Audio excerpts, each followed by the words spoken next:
Hey, Math 110 students. Today we're going over the difference quotient. The difference quotient. Now, let me talk to you a little bit about difference quotient. New word for an old concept. Do you guys remember studying slope? Do you remember slope back in the day in Algebra 1 and Algebra 2? Slope is a big thing in Algebra 1. What is slope? It's the steepness of a straight line, okay?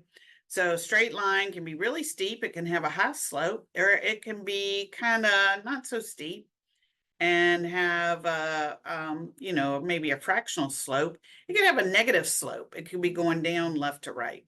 So slope can be positive. That's going up left to right. And I don't know how my camera is distorting this. So you think about left to right, going up. Line going up has a positive slope. A line going down has a negative slope, okay? Now, slope, back in the day, in Algebra 1 and Algebra 2, was this old formula right here, okay? Slope. Slope of a line, you take two y values, you subtract the two y values up top, subtract the two x values on the bottom. So let's say if you wanted to find the slope between the points 1, 4 and 2, 6, okay, you'd subtract your y values up top, so 6 minus 4 up top, subtract your x values on the bottom, 2 minus 1 on the bottom, and you'd have 2 over 1, which equals 2, and so that means your line is going up 2, right 1. Your line is going up left to right, okay? Slope. All right, this is the 9th grade version of slope. This is the Algebra 1 version of slope. Now, let's say Slope started fixing her hair, put on a prom dress and a tiara, and now Slope looks super fancy. All right, well, super fancy Slope is called the difference quotient, but it is the exact same thing, okay? All right, so we've got some x value, okay? This is that x value. And this is the y value associated with that x value. And then you've got an x a little bit further down, so maybe h units past the first one. Ours was at 1, and then we're at 2, so we're actually just 1 unit past. And you've got the second y value, which is going to be the f of x plus h. So 1, move down 1 unit is 2, f of 1 is 4, f of 2 is 6.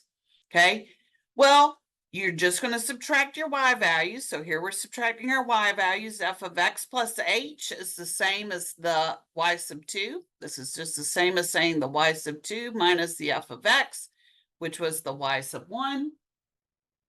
All over h is just the difference in the x's. Remember, if you take 2 minus 1, you get 1.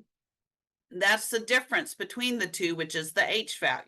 So all over the x sub 2 minus x sub 1 is the same thing as h. So this new formula is the same as this formula, but it's just a little fancier, got fancier math.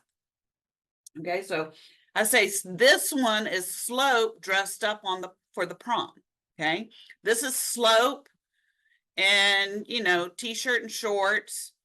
Slope ain't doing anything too much, didn't fix her hair today.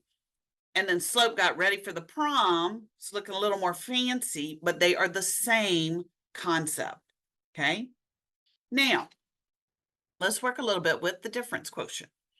All right, let me go to my PowerPoint here and show you.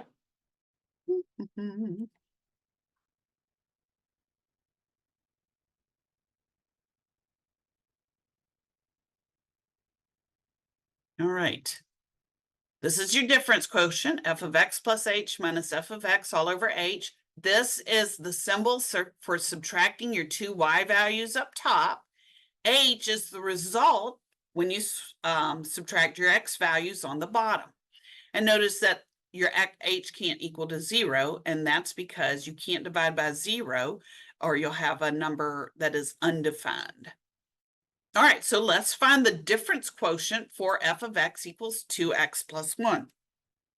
I'm going to come over here and do it on my paper over here because I don't do too well writing on right now with my pen f of x is the function equals 2x plus 1. All right, and we want to find the difference quotient. So we want to find f of x plus h minus f of x all over h. All right, so let's think about this. F of x is 2x plus 1, so I know what to put there. But what is f of x plus h? Okay, f of x plus h just means in place of x, now we're going to put x plus h. So we've got 2, and I said in place of x, now we're going to put x plus h. Substitution, okay? So instead of 2x plus 1, I have 2x plus h plus 1. And now let's just simplify that. F of x plus h is going to equal, distribute my 2 to everything in the parentheses. 2 times x is 2x, plus 2 times h is 2h, plus 1. And I can't simplify that at all, so that's f of x plus h. All right, now let's plug all of that in here. F of x plus h, I just said, is 2x plus 2h plus 1 minus f of x. It's minus the whole thing.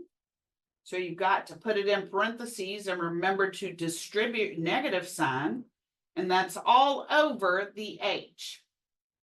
So what do I have here? Let's simplify it. I've got 2x plus 2h plus 1 minus 2x minus 1 all over h. What will cancel out? 2 x's will cancel out. My 1 will cancel out. And I end up with 2h divided by h. Now my h's will cancel out and I'll end up with 2. All right, now let's think about this for a second. What was the line that you were originally given? F of x equals 2x plus 1. You could also say that's y equals 2x plus 1. That is in slope-intercept form, where my slope is 2 and my y-intercept is 1. My slope was 2. My slope was 2. And my difference quotient was 2. Well, why is that? Because difference quotient is just a fancy version of slope. And the slope for a straight line is always the same number. A slope for a curved line is going to be different, but the slope of a straight line is always the same number. In this case, it will always be 2. Okay, the difference quotient. All right, let's see. Do I want to do anything more here today, or are we done with this video? All right, we're done with this video because we're going to do domain into the next one. All right, your keyword for this one is slope. So email me or text me right now the word slope. Why is that the keyword? Because difference quotient is just slope with a prom dress on.